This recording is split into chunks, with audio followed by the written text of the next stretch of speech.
श्रीगणेशाय नमः। सजेति सिन्धुर्वदनो देवो यत्पादपङ्कजस्मरणो वा सर्वणीर्वितमसा रासन्नास्यति विघ्नानां या कुन्देन्दुतुषारहारधवला या शुभ्रवस्त्रामृता या वीणावरदण्डमण्डितकरा या श्वेतपद्मासना या ब्रह्माच्युतशङ्करप्रभृतिभिर्देवैः सदा वन्दिता सा मां पातु सरस्वती भगवती। निश्चेषदाढ्यापहामुकं करोति वाचालं पङ्गुं लङ्घयते गिरिं यत्कृपातमो वन्दे परमानन्दं माधवं नारायणं नमस्कृत्य नरं चैव नरोत्तमं देवी सरस्वतीं व्यासं ततो जयमुदीरयेत् सुदेवसुतं देवं कंसचाणूरमर्दनं देवकी परमानन्दं कृष्णं वन्दे जगद्गुरुं गुरुर्ब्रह्मा गुरुर्विष्णु गुरुर्देवो महेश्वरः गुरु साक्षात् परब्रह्म तस्मै श्री गुरुवे नमः। श्रोता वक्ता श्रीराम समर्थ जय जय रघुवीर समर्थ। आपण साई सच्चरित पाहतो आहोत। अध्याय 32वा सुरू आहे। ओवी क्रमांक 91। संता घरची उलटीच खोण हे तो अनुभवजन्य ज्ञान येथे निष्ठाच एक प्रमाण एक साधन गुरुकृपा। संता घरची उलटी खोड, संतांच्या घरची उलटी खोड म्हणजे संत आपल्याला आपली जी सवय आहे ती बदलायला लावतात, आपली जी दृष्टी आहे ती बदलतात। आपल्याला सवय काय आहे? बाह्य गोष्टीकडे पाहणं ही आपली सवय आहे। त्या दृष्टीला संत अंतर्मुख करतात आणि देह म्हणजेच मी ही जी आपली दृढ भावना झालेली असते ती काढून आपल्याला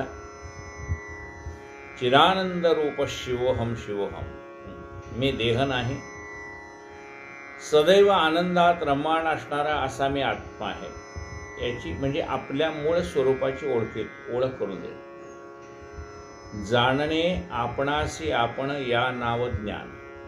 संत आपल्याला हे ज्ञान प्रदान करतात की ज्या ज्ञानाच्या योगाने आपण आपल्या आत्मस्वरूपाला जाणू शकतो। कर्मठास विधी निषेधपणा, ज्ञानी आते ज्ञानाभिमान, योगी आते दंभाचा क्षीण, विश्वासावीण चालेना। कर्मठ माणसाला काय आहे की त्याला सोळं फार असतं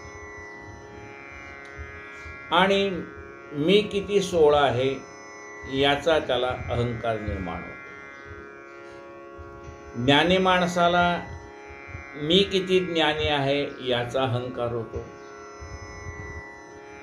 योग्याला दंभ प्राप्त होतो, म्हणजे सर्वात मी कसा योग चांगला करू शकतो असा अहंकार त्याला निर्माण होऊ शकतो।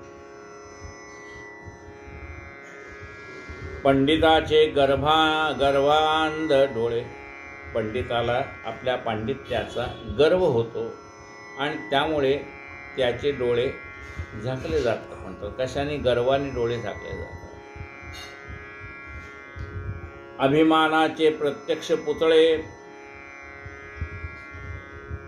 ते म्हणजे त्यांना झालेल्या पांडित्याच्या अहंकारामुळे त्यांचा अहंकार जागृत होतो, अभिमान जागृत होतो। ज्ञानी आतयास पाहून पळे, संगे न मिळे तयाच्या। मग खरा जो ज्ञानी आहे तो मनुष्य अशा लोकांच्या नादी लागत नाही। संगे न मिळे तयांच्या, ज्ञानीवरे माझ्या विण तरी देवदे दुसरा कोण, मी तो स्वभावेची ज्ञानसंपन्न चिद्दन परिपूर्ण तो मीच। आता जो अर्धवट ज्ञानी आहे त्याला वाटतं मी किती ज्ञानी। बघा, माऊलीने फार सुंदर सांगितलंय की जो मी झालो म्हणतो तो कच्चा आहे, अजून पक्का नाही आहे। मला सर्व ज्ञान आहे अशी व्यक्ती जगात कोण आहे? एका परमात्म्या वाचून सद्गुरू वाचून दुसरं कोण? तर त्यांची ज्ञानधारणेची कॅपॅसिटी प्रचंड असते. आपली किती आहे? आपल्या लक्षात किती राहणार आहे? जगात एवढं मोठं प्रचंड ज्ञान आहे की ते आपण एका जन्मात साध्य करू शकत नाही. म्हणून आपल्याला ज्ञानाचा अहंकार असता उपयोग नाही. उलट आपण आयुष्यभर विद्यार्थीच आहो ही भावना, खऱ्या ज्ञानी माणसाची भावना काय असते की मी आयुष्यभर विद्यार्थी आहे. पण जो ज्ञानी नाही पण त्याला असं वाटतं मी किती ज्ञानी आहे, तो तर स्वतःला देवच समजायला लागतो. भक्त स्वकीय भक्ती भावी ज्ञानाची ती प्रौढीनं मिरवी, तनुवंदने स्वामी शिकवी, स्वामीसी निर्वी सर्वस्व. पण खरा जो भक्त आहे तो भक्तिभावाने सद्गुरूंना शरण जातो. आपल्या ज्ञानाचा आपल्या ज्ञानाची त्या ठिकाणी वाच्यता करत नाही. उलट ज्ञानी असला तरी हात जोडून शांतपणे बसतो. आपलं ज्ञान सद्गुरू पुढे प्रगट करत नाही. कारण सद्गुरूजवळ जेवढं ज्ञान आहे ते म्हणजे सद्गुरू पुढे आपलं ज्ञान प्रगट करणं म्हणजे काय आहे? सूर्यापुढे एखादा बारीक दिवा लावावा तसं आहे. त्याच्या ज्ञानापुढे आपलं ज्ञान काय? तनु मनो धनेसी स्वामीच गोवे, स्वामीच निर्वी सर्वस्व. मग खरा जो भक्त आहे तो आपलं सर्वस्व सद्गुरूंना अर्पण करतो. तो म्हणतो चालविसी हाती धरून या. देवा आता तूच मला तुझ्या हाताला धर आणि पुढे माझी वाटचाल कर. ही एक माझी कर्तबगारी, ही मत सामर्थ्याची तोरी, ही मद बुद्धी वैभवाची उदरी, नसे ही फुंजरी तया ते. एवढं माझं कर्तृत्व आहे, एवढं माझ्याकडे सामर्थ्य आहे, एवढं माझं बुद्धीचं वैभव आहे असा अहंकार त्याला नसतो. जे जे घडे ते देव घडवी, तोच उतरवी तोची चढवी, तोची लढे अथवा लढवी, करता करवी तो एक. परमात्माच घडतो आणि विघडवतो. घडवणाराही तोच आहे आणि मोडणाराही तोच आहे. उंच पदाला चढवणारही तोच आहे आणि उंच पदावरनं खाली आणणाराही तोच आहे. करता करविता तो एक. कर्तृत्व ठेवून स्वामीचे माथा स्वये स्वीकार्यात नम्रता. करता करविता तो एक. बघा, ज्या अर्जुनाने युद्धामध्ये म्हणजे तो तपश्चर्या करायला गेला तर त्यावेळेला शंकर त्याची परीक्षा घ्यायला आले. किरात स्वरूपामध्ये, एका भिल्लाच्या स्वरूपामध्ये. आणि त्यावेळेला त्यांनी शंकराशी युद्ध केलेलं आहे. त्या युद्धामध्ये शंकर प्रसन्न झाले त्याच्यावरती युद्ध कौशल्य अर्जुनाचं पाहून आणि त्यांनी त्याला आपल्याजवळ असणारं पाशुपत नावाचं अस्त्र दिलं. अर्जुन एवढा पराक्रमी की त्याने गंधर्वांना जिंकलं आणि या कौरवांची त्या गंधर्वापासून सुटका केली. त्यांनी प्रत्यक्ष स्वर्गलोकावर स्वारी करून तिथून आईच्या इच्छेसाठी ऐरावत खाली आणला. भीमाने आपल्या खांद्यावर म्हणजे अर्जुनाने शिडी केली आणि त्या शिडीवरनं भीम तो हत्या ऐरावत आपल्या खांद्यावर घेऊन खाली आला. गजगौरी व्रत आईला करायचं होतं कोणतीला. म्हणजे एवढा मोठा पराक्रमी अर्जुन. पण ज्या वेळेला भगवंत निजधामाला गेले त्यावेळेला त्या यादवांच्या स्त्रियांना तो परत घेऊन येत असताना भिल्लाने वाटेमध्ये त्या यादवांच्या स्त्रियांना लुटलेलं आहे. त्यांच्या अंगावरचे द्रव्य आहे ते काढून घेतले. तिथे अर्जुनाची शक्ती काहीही चाललेली नाही. आता अर्जुन विचार करतो की भीष्माचार्यापुढे उभा राहणारा अर्जुन तो मीच आणि इथे एक साधे भिल्ल लोक मला हरवत आहे. मग माझी ती शक्ती गेली कुठे? आणि मग त्याच्या लक्षात येते की शक्ती देणाराही तोच आणि शक्ती काढून घेणाराही तोच. तोच लढे अथवा लढवी, करता करवी तो एक. कर्तृत्व ठेवून स्वामीचे माथा स्वये स्वीकार्याती नम्रता. आपलं कर्तृत्व आपल्या सद्गुरूच्या चरणी अर्पण करायचं. अत्यंत नम्रपणाने हात जोडून सद्गुरूच्या पुढे बसावं. भक्ता सदैव देवतंत्रता नाही स्वतंत्रता तया ते. आपण देवाच्या स्वाधीन आहे. आपल्या इच्छेने काय चालतं? देवाच्या इच्छेने चालतं सगळं. आपण पुष्कळ इच्छा केली पण त्याच्या मनात आहे तसंच घडणार ना. झाडाचेही पान हाले त्याची सत्ता, घडतं कुणाच्या इच्छेप्रमाणे त्या भगवंताच्या. आणि शेवटी आपण काय म्हणतो? ईश्वरी इच्छा बली असी. ईश्वरी इच्छा बली असी म्हणजे ईश्वराची इच्छा मोठी आहे. त्याच्या इच्छेपुढे आपल्या इच्छेला कोण विचारत नाही. भक्ता सदैव दैवतंत्रता नाही स्वतंत्रता तया ते. असो जे हे चौघे प्रबोध करीत होते कशाचा शोध, हे तो येथवर राहिले मुग्ध परिसावा उद्भवत तयांचा. हे जे सुरुवातीच्या कथेच्या सुरुवातीला 4 विद्वान मंडळी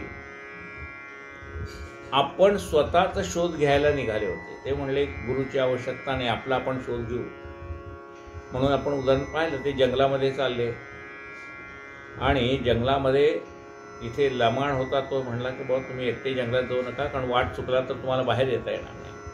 मग थोड्या अंतर चालून गेले पण घनदाट त्या ठिकाणचा अंधार पाहिला आणि परत आले की नाही बाबा आपण चुकलो तर आपल्याला वाट सापडणार नाही. म्हणजे तो लमाण त्यांना काय म्हणतो की ज्याला या जंगलातल्या वाटा माहीत आहेत त्याला बरोबर घेऊन जा, मग तुम्ही चुकणार नाही. म्हणजे जेथे जातो तिथे आपल्याला मार्गदर्शन करणारा कोणीतरी आवश्यक असतो. निज ज्ञानाच्या नेटे पाटे देव कैसा कोठे राहते. हे सर्व कर्म घनपाठी विद्वतेची घवंड पोटी करीत शब्द ज्ञानाची चावटी निघाली गोठी देवाची. निज ज्ञानाच्या नेटे पाटे देव कैसा कोठे राहते. आपणा कैसा कवण्या वाटे युक्तीने भेटे आहेत. त्यांना असं वाटले की ज्ञानाच्या योगाने आपण त्या परमात्म्याला जाणून घेऊ. हा देव कोण आहे, त्यांनी कसं हे सगळं विश्व निर्माण केलं आपल्याला दिसत नाही, पण ह्या विश्वाचं संचालन तो कसं करतो हे सगळं आपण आपल्या ज्ञानाच्या योगावर जाणू असं त्यांना वाटलं. म्हणून ते त्या स्वतःच्या बुद्धीने भगवंताचा शोध घ्यायला चाललेले. निज ज्ञानाच्या नेटे पाटे देव कैसा कोठे राहते. आपणा कैसा कवण्या वाटे युक्तीने भेटे आहेत.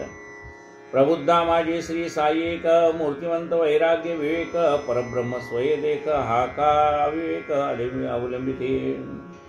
ऐसे श्रोते घेतला शंका हा लोकसंग्रह देखा. साई समर्था भक्तोद्धारका हीनत्व हे काणील. स्वय आपणस्ता अवतारी वंद्य मानून या वणजारी. अन्न ब्रह्म निज निर्धारी सेवून थोरी गायले. तैसे तया जो अवमाने तयाची कैसी होते हानी. गायली ही प्रबुद्धाची कहाणी कोणी न ज्ञानी गुरुविन. मातृपित्राचार्यान शासन या विनाशक्य धर्मज्ञान. तेही सर्व अध्ययनाधीन विनानुष्ठान ते व्यर्थ. संपादू लागे आशीर्वचन होई मातृत्व पितृवान. आणि कोई आचार्यवान श्रुतिवचन विश्रुत हे. आपल्या बुद्धीने आपण काही करू शकत नाही. पहिल्यांदा आपल्याला हे जगातलं जे ज्ञान देते ते आपली आई, म्हणून पहिल्यांदा तिला वंदन आहे मातृदेवो भव. नंतर आपल्याला जे ज्ञान देतात ते वडील म्हणून पितृदेवो भव. नंतर आपल्याला जे ज्ञान देतात ते आचार्य म्हणून आचार्य देवो भव. त्यांना शरण जावं लागतं, त्यांचा आशीर्वाद घ्यावा लागता. आणि मग म्हणून त्यांचा आशीर्वाद घ्यायचा. आईचा आशीर्वाद, वडिलांचा आशीर्वाद, आपल्या आपले जे कुलोपाध्याय असतील, आचार्य असतील त्यांचा आशीर्वाद घ्यायचा. आपले जे शिक्षक असतील त्यांचा आशीर्वाद घ्यायचा. या त्रयींचे जे अनुसंधान अथाई ज्या अध्ययन दान जन्मृत्यूचे व्हाव्या उल्लंघन परमसाधने एक. हे सर्व चित्तशुद्धीची साधने. यावेण आत्मवस्तूचे नाणे हाती न चढे ते दिणे व्यर्थेने जन्मास. बाकीचा हा जो ज्ञानाचा खटाटोप आहे तो आपल्या चित्तशुद्धी साठी करायचा आहे. कारण जोपर्यंत चित्तशुद्धी झाली नाही तोपर्यंत भगवंत भेटत नाही, गुरुही भेटत नाही. शरीर इंद्रिय आणि मन बुद्धी नेणे करू आकलन ऐसे जे आत्मस्वरूप गहन तयाचे दर्शन गुरुकृपे. शरीराने इंद्रियाने मनाने बुद्धीने सुद्धा जे जाणू शकत नाही असं आत्मस्वरूप आपल्याला केवळ गुरुकृपेमुळे प्राप्त होतं.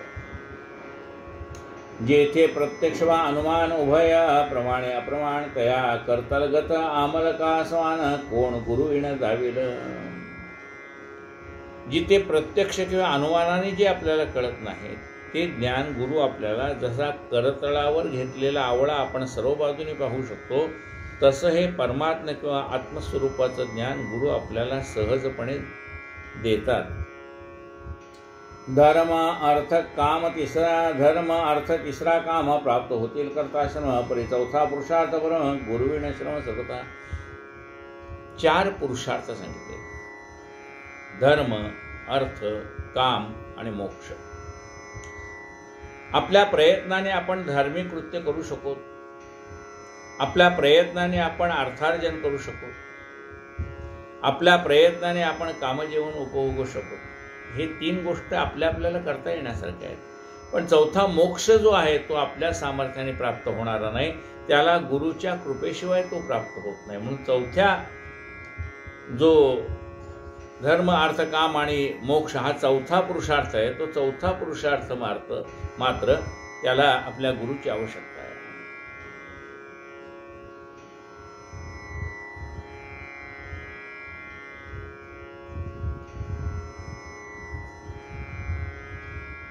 लग्नाच्या वेळेला आपल्या पत्नीला वचन दिले असते की ह्या 3 जे पुरुषार्थ आहेत ते तुझ्या सहकार्याने मी पार पाडेन. धर्म अर्थ आणि काम हे मी तुझ्या सल्ल्यानेच प्राप्त करून घेईल आणि मोक्ष मात्र गुरुकृपेने प्राप्त करून घेईल. नातीचरामी असं सांगितलं. धर्मार्थ तिसरा काम प्राप्त होतील करता श्रम पुरी चौथा पुरुषार्थ काम गुरुविण श्रम सर्वथा. या 3 गोष्टी मी तुला सोडून करणार नाही असं सांगितलंय. 3 गोष्टीसाठी आपल्या पत्नीचं सहकार्य लागतं आणि चौथ्यात मात्र सहकार्य आपल्या गुरुचं लागतं. या शिर्डी संतांच्या दरबारात जोशीही येते देती मुद्रा सांगते ना देह नरदेहाचा होरा भविष्य थोरा मोठ्याचा धनधान्य वैभव घे.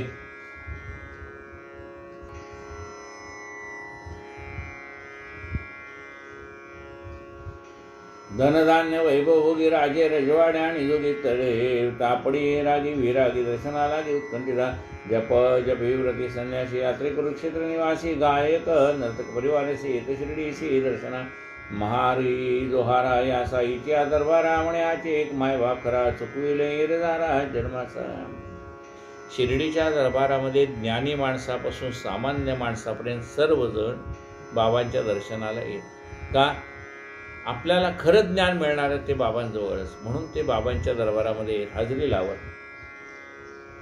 की आपल्या ह्या जन्ममरणाचा फेरा चुकवणारा एक साईच आहे हा त्यांचा दृढ विश्वास होता.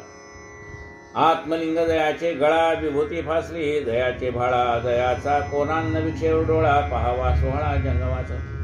मानभाव गारुड येते गोंधळी प्रेमे गोंधळ घालती भवानीचा जोगवा मागती अतिप्रीती भावाचा. अंध पंगू कानफाटी जोगी नानक भाट दिवटे समर्थ आहे साईंच्या भक्तिभेटे धावती मोठे प्रेमाने. अनेक लोक यायचे आणि ते बाबांच्या दरबारात आपापली कला सादर करायचे. जोगवा मागणारे पण यायचे, बाबांच्या दरबारामध्ये जोगवा सादर करायचे.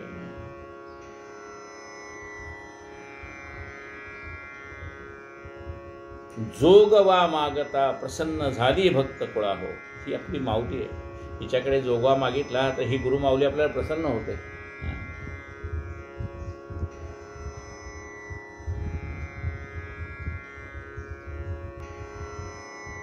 अंध पंगू कानभाटे जोगी नानक भाट दिवटे समर्थ साईच्या भक्ती भेटे धावती मोठे प्रेमाने.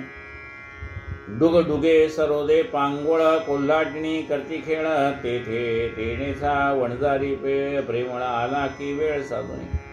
धन्य धन्य साईची आकृती वैराग्याची होती मूर्ती निर्विषयी निस्संग निस्वार्थी भक्तभावार्थी अनुपम्य.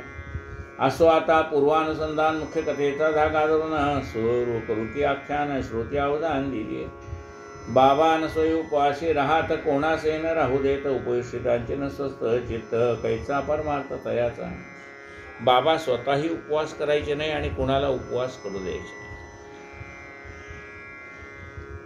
कारण म्हणाले जो मनुष्य उपाशी आहे त्याचं लक्ष परमार्थाकडे लागत नाही. कोणाशी न राहू दे तू पोषितांचे न स्वस्थ चित्त कैसा परमार्थ तयाचा देव न लाधे रित्या पोटी आधी आत्म्याची करा संतुष्टी या उपदेशाची आणि गोष्टी श्रोत्यासाठी निवेदितो. ते म्हणतात रिकाम्या पोटी देव भेटत नाही, आधी पोटोबा आणि मग विठोबा. म्हणजे आधी कष्ट करून आपला प्रपंच व्यवस्थित करावा आणि मग भगवंताच्या सद्गुरूच्या दरबारामध्ये हजर व्हावं. ज्याचे ऐहिक धड नाही त्याचे परत्र पुस्तिक आहे. ज्याला स्वतःचं पोट भरता येत नाही त्याचा प्रपंच कसा चालेल. म्हणून समर्थ म्हणतात आधी प्रपंच करावा नेटका मगे घ्यावे परमार्थ विवेका. आधी प्रपंच म्हणजे आधी कष्टाने प्रपंच व्यवस्थित करावा आणि प्रपंचातले जबाबदारी हळूहळू कमी करून आपल्या भगवंताच्या दरबारामध्ये हजर व्हावं किंवा प्रपंच करता करताच तरुणपणातच सद्गुरूंना शरण जावं. देव न लाधे रित्या पोटी आधी आत्म्याची करा संतुष्टी या उपदेशाच्या आणि गोष्टी श्रोतयासाठी निवेदितो. मुखेने ऐन दुपारचे वक्ती खालची माती जय होते वरती अन्न ब्रह्मपदा विव्यक्ती उपजे वृत्ती सचित्ताच्या. दुपारच्या वेळेला पोटात आपण म्हणतो कावडे ओरडायला लागले. काय म्हणतात, जरी झाला संन्यासी तरी माध्यांनी तोंडवासी. जरी संन्यासी झाला तरी त्याला भूक लागतेच ना. शेवटी ज्यांनी देह धारण केलंय त्याला भूक लागते. पण संतांच्या मध्ये ना आपल्यामध्ये फरक आहे. आपण जे जेवतो ते रसस्वादासाठी जेवतो. म्हणजे मला भजी पाहिजे, वडे पाहिजे, तळडाचं पाहिजे, पापडी पाहिजे, कुरवड्या पाहिजे, काही खमंग भाजी पाहिजे, खमंग सगळं पाहिजे. हे सगळं आपल्याला जेवणामध्ये म्हणजे काय आहे, जिभेचे चोचले पुरवण्यासाठी जेवण. साधारण प्रापंचिकात आपण जेवण काय चांगलं झालं पाहिजे हा आपला अट्टासच असतो. आता संतही जेवतात, मग दोघात फरक काय आहे. संत ज्या परमार्थाच्या कारणासाठी हा देह धारण केलेला तो देह टिकावा एवढ्यासाठीच त्यांचं अन्नग्रहण असतं. आपलं जिभेचे चोचले पुरवण्यासाठी अन्नग्रहण असतं. हा फरक आहे त्यात.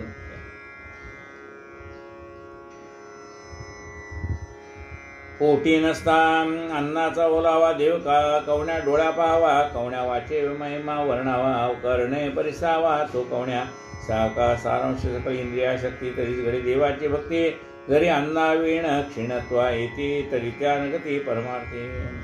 आपण काय अन्न खाल्लं तर मग सगळ्या शरीराच्या इंद्रियांना शक्ती प्राप्त होते. डोळ्याला शक्ती प्राप्त होते, कानाला शक्ती प्राप्त होते. म्हणजे जे सगळे अवयव आहेत त्या अवयवांना शक्ती प्रदान कोण करतं, अन्न. आणि म्हणून तर आपण अन्नासाठी दाही दिशा आम्हा फिरूशी जगदिशा. अन्न हे परब्रह्म आहे. सारांश सकळ इंद्रिया शक्ती तरीच घडी देवाची भक्ती आणि अन्ना विण क्षीणत्वा येते तरी त्या अनगती परमार्थे. अतिभोजन तेही नाहीत कर मित भोजन खरे सुकर उपवास अतिरेक भयंकर असुख निरंतर भोगवी. म्हणजे अति सर्वत्र वर्जे असं म्हणतात. अति काही करू नये. अति भूकही चांगली नाही आणि उपाशी राहणंही चांगलं नाही. मध्यम मार्ग असावा. मित आहार. मित म्हणजे जेवढं गरजेपुरतं आहे तेवढंच खाणे. वाढलंय म्हणजे सगळं बका बका बका खात बसलं असं नाही. आपलं शरीर चालतंय ना एवढं खाणं आवश्यक आहे. म्हणून मित आहार असावा. सगळं मित म्हणजे थोडक्यात असावं. मित आहार, मित बोलणे, मित निद्रा. नाही तर झोपलाय 9-9, 10-10 झोपलाय तेही नाही उपयोगी. अवघी 2-4 वाजता उठून बसलाय तेही नाही उपयोगी. म्हणजे सगळं मित आहार असावा, मित बोलणं असावं, सगळं मर्यादेत असावं.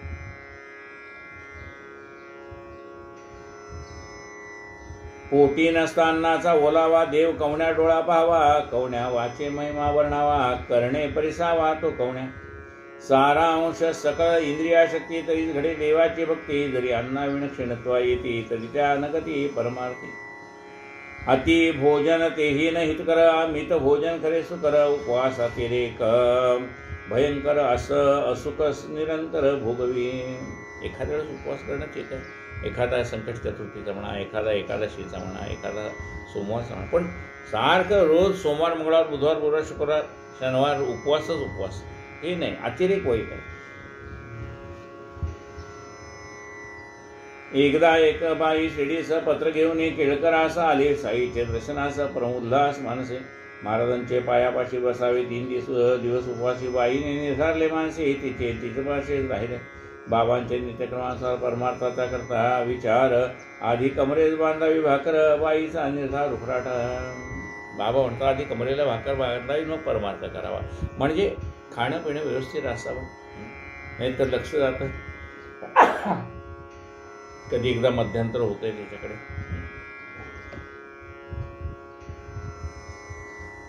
जया म्हणे देव घेवसावा. भाकर तुकडा आधी खावा. असल्या वीण समाधान जीवा. कैसे निदिवा उमगावे. काही तर थोडंसं अल्पपहार करून घ्यावा आणि मग परमार्थ करावा असं बाबा म्हणतात. भुकेल्या पोटी देव सापडे हे तो कल्पांती नगडे. उपवास तापासे यांचे साकडे चाले नाहीकडे साईस. अंतःसाक्षी महाराजांचे होतेच ठावे पूर्वील दिवशी. आधी दादा केळकरापाशी होते किंवा झालेले. आता या शिमग्याच्या सणाशी राहतील का माझी पोरे उपाशी. कैसे मेराव दिन त्याशी मग मी कशाची पाहिजे. साई मुखा वाटे बाहेर पडले नाही उद्गार. तो दुसरीशी तयार पातळी शिडीवर ही बाई. उपनाव बाईचे गोखले उक्त प्रकारे मन निधरलेले. दादा येथे गाठोडे लावले पत्र दिले तयास. कानिट कर्काशी बाई आप्त संबंधे पत्र दे. विनवी दादास लावा सोयी दर्शनात साईबाबाच्या. बाई शिडी शिवून पाटल्या. तात्काळ बाबांच्या दर्शना गेल्या. दर्शन होऊन क्षणभर बसल्या. तोच तयास उपदेश. या गोखलेबाईने मनाशी निर्धार केला होता की 3 दिवस शिर्डीला राहायचं आणि 3 दिवस उपवास करायचं ती राहून आणि बाबांची सेवा करायची असं तिने 8 तास धरून ती आली होती. कोणाचे काय अंतर्गत साईनाथ जाणे समजत ऐसे न काही भूमंडळा नसे जे अवगत तयास. कुणाच्या मनामध्ये काय चाललंय ते साईबाबांना न सांगताच कळतं. अन्नमन्नाद विष्णू रूप उपवास तपास आणि निर्लेप निराहार निराप किमर्थ व्याप वावगा. अन्न हे परमात्म्याचं स्वरूप. अन्नम ब्रह्मेती ऐशी युक्ती उपनिषदात ठाई असे. हरिरन्नम प्रजापती. हरिर्दाता हरिर्भोक्ता हरिरन्नम प्रजापती असं म्हणलेलं आहे. काय आवश्यकता आपल्याला उपवास तापास करावयाला. बाबा आपण होऊन तेला सया बोला बोलले. जात्या दादा भाटाचे घरी खुशाल पूर्णाच्या पोळ्या करी. जयाच्या पोरावाळा सारी स्वही पोटभरी तुकाई. आता हिने उपवास करायचा मनात धरलेले. ती दर्शना गेल्याबरोबर गोखलेबाई दर्शनाला गेल्याबरोबर बाबा तिला म्हणतात हे बघ या दादा चोळकरांच्याकडे तू आलीस ना. तिथे त्यांची मुलं बाळ आहे. तू तिथे त्यांना पूर्णाच्या पोळ्या करून घाल. त्यांनाही घाल आणि तूही खा. पोटभर खा पूर्णाच्या पोळ्या. आता हिचा निश्चय काय आहे. उपवास करायचा. बाबांनी जे सांगितलं उपवास तापास काही करायचे नाही. पूर्णाच्या पोळ्या करायच्या. त्यांनाही खायला घालायच्या आणि तूही खायच्या. पोटभर खायच्या म्हणाले. स्वयी पोटभर तू खाई न बोलतो शिमग्यासारखा सण. बाई येण्याचा युगही विलक्षण. दादांचे कुटुंबही लक्षण. अस्पर्श होऊन बसलेले. शिमग्याचा सण होता. दादांच्या पत्नीलाही अडचण होती त्यामुळे तिलाही स्वयंपाक करायचा नव्हता. तर बाबांनी ही मधनं वाट काढली की गोखलेबाई सांगितलं तुम्हीच स्वयंपाक करा. देवाला नैवेद्य दाखवा. या त्यांच्या पोरावाळांना खायला घाला आणि तुम्ही पोटभर पूर्णाच्या पोळ्या खा. विराली उपोषणाची उकळी स्वयंपाकाची आली पाळी. मग ती परमप्रेम समेळी आज्ञा पाळी. बाबांचे चरण बाबांच्या अभिवंदन. दादांच्या घरी जाऊन पूर्ण पोळीचे जेवण करून सर्वास वाढून जीवली. काय आख्यायिका सुंदर काय अंतर्गत. अर्थोपसंहार व्हावे ऐसे गुरुवचन स्थिर. नाही मग उशीर उद्धारा. मग तिने बाबांशी वाद घातला नाही. बाबा मी तर उपवासाचा नियम केला आहे. तुम्हाला उपवास कसं सोडायला सांगता. काही लोक हट्ट करतात. आता डॉक्टरने सांगितलं उपवास सोडा. असे कसे सोडू. इतके दिवस मी केले आणि आता मला कसं उपवास सोडायला सांगता. अरे डॉक्टर तुमची तब्येत पाहून सांगतो. वैद्य कोण आहे. वैद्यो नारायणो हरी. परमा वैद्य हा भगवंताचा अवतार आहे. त्यामुळे तो जर आपल्याला सल्ला देत असेल की तुम्ही आता उपवास सोडा तर सोडायला पाहिजेत ना. कारण तो तुमचे तब्येत पाहून तुम्हाला सांगतो की आता केले तेवढे ठीक आहे, पण आता याच्यापुढे तुमच्या तब्येतीला मानवणार नाही, तुम्ही करू नका. त्यांनी सांगितल्यानंतर आपल्याला उपवास सोडायला पाहिजे.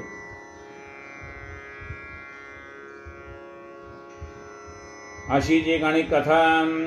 मग गुरुवचनावर ज्याचा विश्वास आहे त्याचा उद्धार व्हायला वेळ लागत नाही. तिने बाबांशी वाद घातला नाही. ती म्हणजे ठीक आहे. तिने 3 दिवस तिथे राहिली.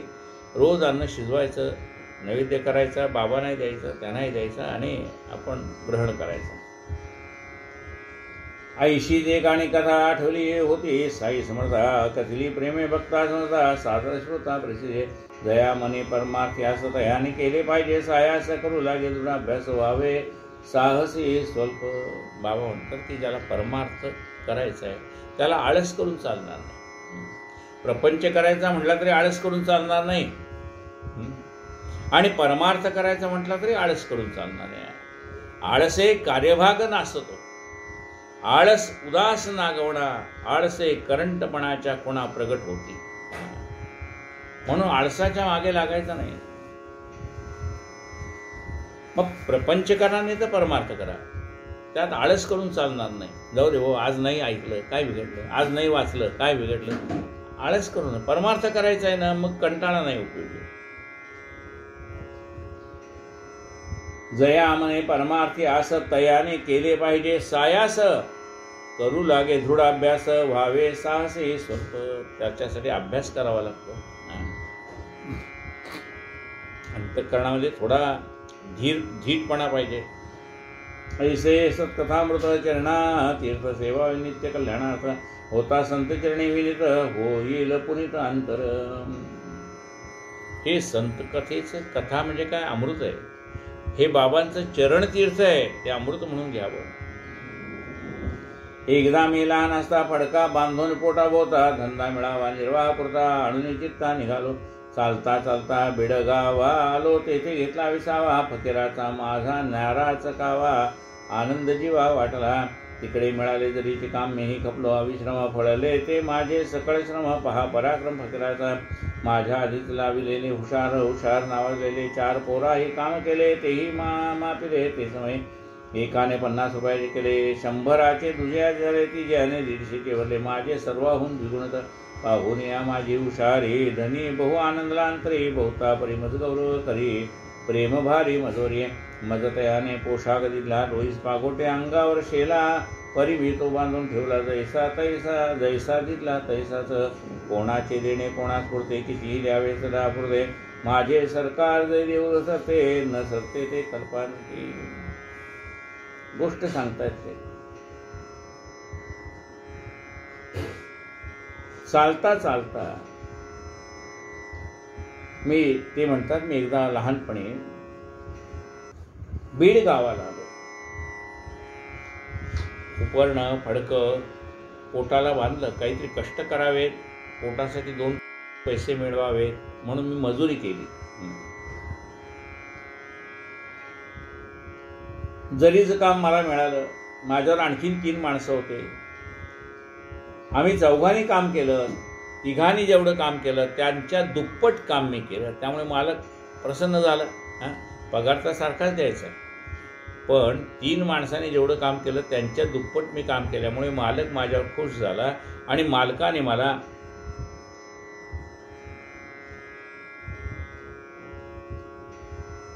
माझा गौरव केला. मला त्याने पोशाख दिला, डोक्याला पागोटं घातलं, अंगावर शेला घातला. त्यांनी जसं दिलं तसंच मी घरी आणून ते पागोटं शेला सगळं गुंडाळून ठेवलं. कारण त्यांनी जरी मला काही पैसे दिले असले तरी माणसाची अपेक्षा असा असते की जेवढं मिळालं त्याच्यापेक्षा जास्ती मिळावं, ही माणसाची अपेक्षा असते. आणि देणारा देऊन देऊन किती देईल. समजा काही मालकाने एखादा पगार ठरवलेला असला तर मालक तेवढाच देणार ना. फार तर तुमच्या पाठीवर थाप मारून सांगेल की बाबा चांगलं काम केलं, एखाद्या वेळेस थोडी इन्सेंटिव्ह देईल, पण त्याच्यापेक्षा जास्ती काय देणार. त्याच्या देण्याला मर्यादा आहे. कोणाच्या, मालक किती श्रीमंत झाला तरी त्याच्या देण्याला मर्यादा आहे. पण आपला हा मालक म्हणजे सद्गुरू किंवा आपले देव परमात्मा, त्याच्या देण्याला अंत नाही. तो एकदा द्यायला लागला ना किती देतो. पुरे पुरे पुरे आता देव देता विटेचे ना. पुरे पुरे पुरे आता. आपण बास बास म्हणलं तरी देव देतच राहतो. पुरे पुरे पुरे आता. देव देता विटेची ना. एकदा देव द्यायला लागला ना, छप्पर फाडके देता. त्याच्या देण्याला अंत नाही आहे. देणाऱ्याचे हात हजारो, दुबळी बाजी झोळी, अशी अवस्था होऊन जाते. टाकीता लावितो मागे, देवदाताची जाहल. त्या देवाच्या देण्याला मर्यादा आहे काय? अमर्याद आहे. अनंत असते कमलावराने, देता किती घेशील दोकराने. कोणाचे देणे कोणास पुरते, कितीही द्यावे सदा पुरते. माझे सरकारचे देऊ लागते, नसरते ते कल्पांते. देणे एक माझ्या सरकारचे तयासी, तुळे का इतरांचे. अमर्याद मर्यादेचे भूषण कैचे असावे. अमर्यादास मर्यादेचे भूषण कैसे असावे. तो परमात्मा अमर्यादा आहे, त्याची सत्ता अमर्यादा आहे. तो द्यायला लागला की आपण घेऊ शकत नाही इतकं देतो. माझे सरकार म्हणजे परमात्मा, आपले गुरु. माझे सरकार न्यान्या वदे मजलाच, जो तो म्हणे दे दे कोणी न माझ्या बोलाशी लक्ष दे, एकही सुदे ऐके ना. माझा परमात्मा, माझा सरकार मला काय सांगता, अरे देत राहा. मी देत राहतोय, पण कुणाचं लक्ष नाही. काय देत आहेत ते? आपल्याला अमृतवाणीने उपदेश देत आहेत, पण आपलं लक्ष त्यांच्या उपदेशाकडे नाही. त्यांनी दिलेल्या धनाकडेच आपलं लक्ष आहे. ते किती देत आहेत. आज समजा 10,000 रुपये पगार असेल तर 15 कसा होईल, 15 असेल तर 25 कसा होईल, 25 असेल तर 50 कसा होईल, लाख रुपये असेल तर 2 लाख कसा होईल, 5 लाख असेल 50 लाख कसे होतील. आपलं लक्ष सगळं बाबांच्या पैसे देण्याकडे आहे. बाबांच्या मुखातनं बाहेर पडणारी, आपल्याला कृतार्थ करणारी जी अमृतवाणी, त्याच्याकडे मात्र आपलं लक्ष नाही आहे. काय म्हणतात बाबा बघा, माझे सरकार न्यान्या वदे मजलाच, जो तो म्हणे दे दे कोणी न माझ्या बोलाशी लक्ष दे, एकही सुधे ऐके ना. मी त्यांना देतोय, त्याच्या कल्याणाचं देतोय, पण त्यांच्याकडे त्यांचं लक्ष नाही म्हणतात. उतून चालला आहे खजिना एकही, कोणी गाड्या आणि ना खणा म्हणता कोणी खणीना, प्रयत्न कोणा करवे ना. माझ्याजवळ असलेला खजिना उतू चाललाय म्हणाले, म्हणजे माझ्याजवळ असणारं ज्ञान मी देतोय. खणून पहा म्हणून सांगतोय, पण कोणी खणायची तयारी नाही. खणून पहा म्हणजे आत डोकावून पहा. गर्भा त्या शब्दाच्या अर्थात शिरा, खणा शब्द आणि त्याच्यामध्ये असणारं ज्ञान बाहेर काढा. पण कुणाची तेवढी तयारी नाही, कुणाचा अभ्यास करायची तयारी नाही. उतून चाललाय खजिना कोणीही कोणी, एकही कोणी गाड्या आणि ना खुणा, खणा म्हणता कोणीही खणीना, हा प्रयत्न कोणा करवेना. मी म्हणतो तो पैका खणावा, गाड्यावरील लुटून न्यावा, खरा माईचा पूत असावा, तेनेच भरावा भंडार. आमची तरी काय गती, मातीचे होऊन जाईल माती, वारा जाईल वाऱ्या संगती, ही नामागुती हा वेळ. तेवढं आम्ही तर काय करावं. लक्ष्मी चंचल आहे, ती निघून जाणार. ही माती मातीत मिसळून जाणार. माती म्हणजे हा ज्या मातीपासून निर्माण झालेला आपला हा क्षणभंगुर देह आहे, तो हा देह, यातला प्राण निघून गेला. काय म्हणतात, या देहाची माती जड झाली म्हणतात. म्हणजे आधी मातीतनं, म्हणजे अन्न कशातनं निघतं, मातीतनं. त्या अन्नापासून काय होतं, आपल्या आईवडिलांच्या शरीरामध्ये ओज निर्माण होतं, त्यापासून संतती प्राप्त होतं. म्हणजे आपण त्यांच्यापासून निर्माण झालो. कशामुळे? आईवडिलांनी ते अन्न खाल्ल्यामुळे. ते अन्न कशातनं निर्माण झाले? मातीतनं निर्माण झालेलं आहे. त्या मातीमुळे काय झालं? अन्न निर्माण झालं. ते आमच्या आईवडिलांनी खाल्लं, त्यामुळे आम्ही झालो. आम्हाला मुलं बाळ होतील. ते अन्न जे काही शेतकरी पिकवतं ते अन्न खाल्लं की आमच्या शरीरामध्ये ओज शक्ती निर्माण होईल, पुढं संतती निर्माण होईल. म्हणजे देह मातीचाच आहे आणि अंतिम मातीमध्येच जाणार आहे. ती माहिती आहे ना, कुंभार मातीला पायाखाली तोडवतो. ती काय म्हणते, पायी मज तुडविसी, तुझाच आहे शेवट वेड्या माझ्या पायाशी. माती सांगे कुंभाराला, पायी मज तुडविसी, तुझाच आहे शेवट वेड्या माझ्या पायाशी. आमची तरी काय गती, मातीचे होऊन जाईल माती, वारा जाईल वाऱ्या संगती, ही नामागुती हा वेळ. माती म्हणजे हा पंचमहाभूतापासून निर्माण झालेला देह मातीमध्ये मिसळून जाईल. वारा म्हणजे आत फिरणारा हा जो श्वास आहे तो निघून जाईल. तो प्राण निघून जाईल, वारा वाऱ्यात मिळून जाईल.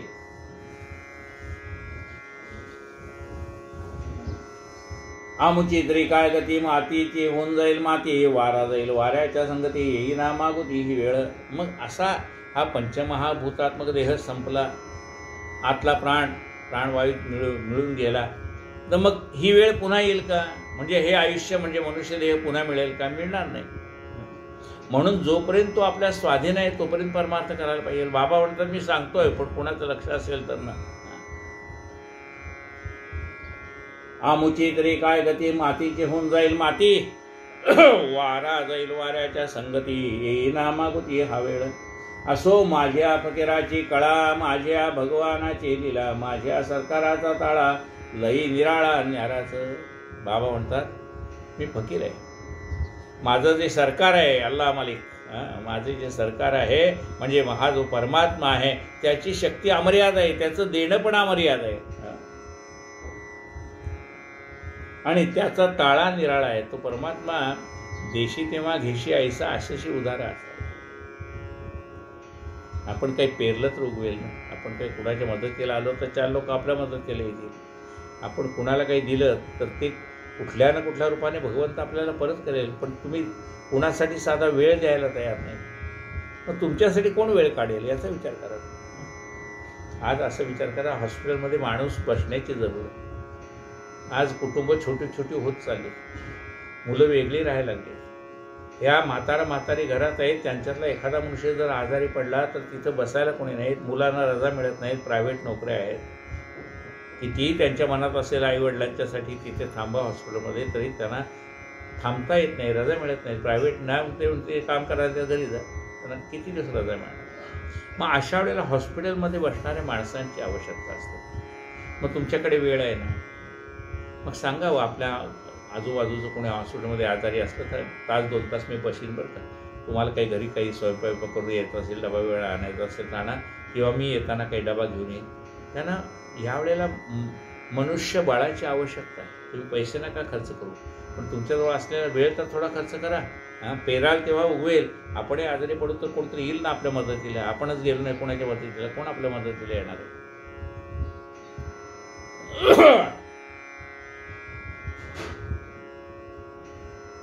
माझ्या सरकारचा ताळा लई निराळा न्याराच, मीही कधीच कोठे जातो कोण्यासही, कोण्या इठाई जाऊन बसतो, परी हा जीव मायेत घोटाळतो, गोते खातो अनिवार. माया हे फार कठीण तिने केलो मी हिनदिना, माझ्या माणसाची रात्रीनं गोपणी करून असतो मी. म्हणाले मी ह्या मायेत अडकलोय. कुणाच्या? हे माझे सगळे भक्त आहे ना, त्यांची माया मला लागली आहे. आता या भक्तांचं कसं होईल याची काळजी मला लागली आहे. मीही कधीच कोठे जातो कोण्या इठाई जाऊन बसतो, परी हा जीव मायेत घोटाळतो, गोते खातो अनिवार. बुडती हे जन देखवे ना डोळा, म्हणून कळवळा येत असे असं संत म्हणतात. माया हे फार कठीण तिने केलो मी हिंदीन, माझ्या माणसाची रात्रीनं गोपणी करून असतो मी. जो जो जैसे जैसे करेल तो तो तैसे तैसे भरील, ध्यानात ठेवी तो माझे बोल, सौख्य अमोल पावेल तो. बाबाने सांगितले माझं एक वाक्य लिहून ठेवा. काय वाक्य सांगितले बाबाने आणि लिहून ठेवण्याचं काय म्हणते पहा.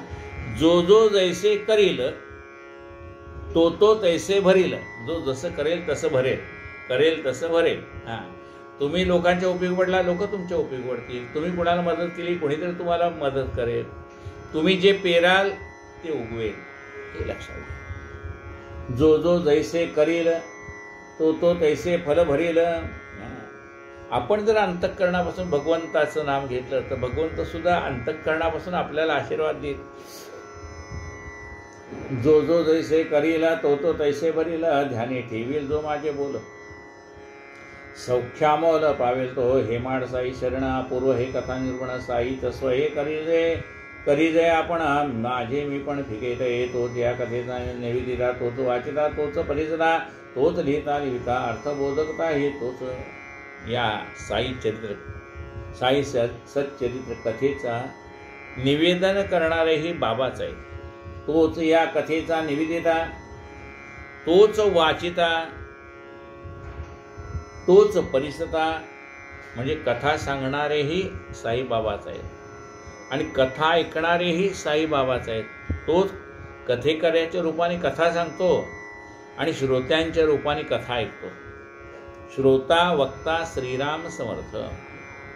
तोच कथेचा निविदिता, तोच वाचिता, तोच परिसता, तोच लिहिता आणि लिहिता, अर्थबोधकताही आहे तोच, ग्रंथ लिहिणाराही तोच, लिहिवणाराही तोच. आणि या ग्रंथामध्ये असणारे अर्थ अत्यंत साध्या सोप्या भाषेत आपल्याला समजून सांगणार आहे ते साईबाबाच. अर्थबोधकताही तोच. या शब्दामध्ये दडलेला अर्थ आपल्याला समजेल असा सांगणाराही साईबाबाच. कारण ती बुद्धी देतात तेव्हा आपण सांगणार ना. अर्थबोधकताही तोच. साईच स्वयनटे ही कथा तोच. कथेची रुचिरता तोची होई श्रोता वक्ता. स्वानंद भोगताही तोच. तो स्वतः कथा सांगणारा, कथा ऐकणारा, त्या कथेचा आनंद घेणारा, तो सगळा तोच. मग ऐस्या श्रवणाची गोडी ही काय थोडी, परमार्थाची जोडी. भक्त सभाग्य ते हे सुखवरोडी, आनंद निरोडी भोगिते.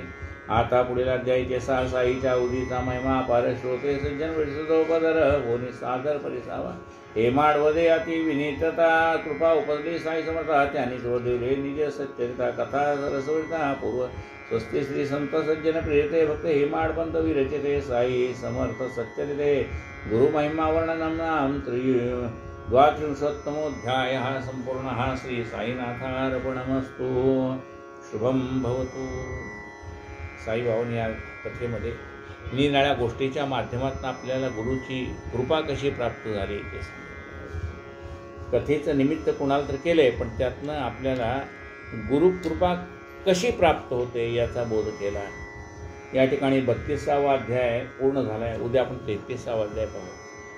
कायेन वाचा मनसेंद्रियर्वा बुद्ध्यात्मना वा प्रकृती स्वभावात करोमि यद्यं सकलं परस्मै नारायणायति समर्पयामि. अच्युतं केशवं रामनारायणं कृष्णदामोदरं वासुदेवं हरि श्रीधरं माधवं गोपिकावल्लभं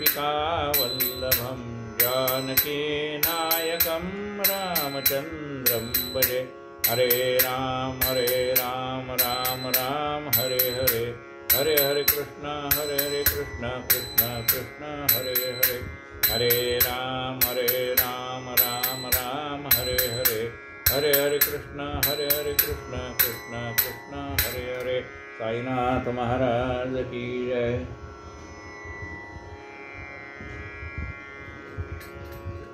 आरती साई बाबा सुखदातार जीवा चरण रजतळी. द्यावा दासा विसावा भक्ता विसावा. आरती साई बाबा जाळून आनंद स्वस्वरूपी राहे गंग. मुमुक्षु जना दावी निज डोळा श्रीरंग, डोळा श्रीरंग. आरती साई बाबा जया मनी जैसा भाव तया तैसा अनुभव. दाविसी दया घनाईसी तुझी ही माव, तुझी ही माव. आरती साई बाबा तुमाचे नाम ध्याता हरे संस्कृती व्यथा. अगाध तव करणी मार्ग दाविसी अनाथा, दाविसी अनाथा.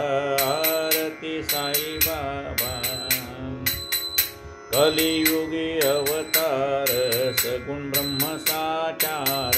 अवतीर्ण झाला से स्वामी दत्त दिगंबर, दत्त दिगंबर. आरती साई बाबा 8 दिसा गुरुवारी भक्त करी तिवारी.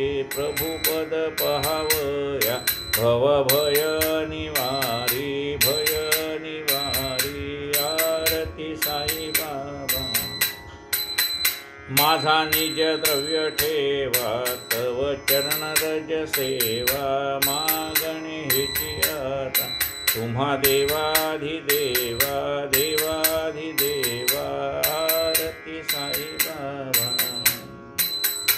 इच्छित दिन चातक निर्मल तोय निज सुख पाजावे माधवाया सांभाळा पुरी भाक आरती साई बाबा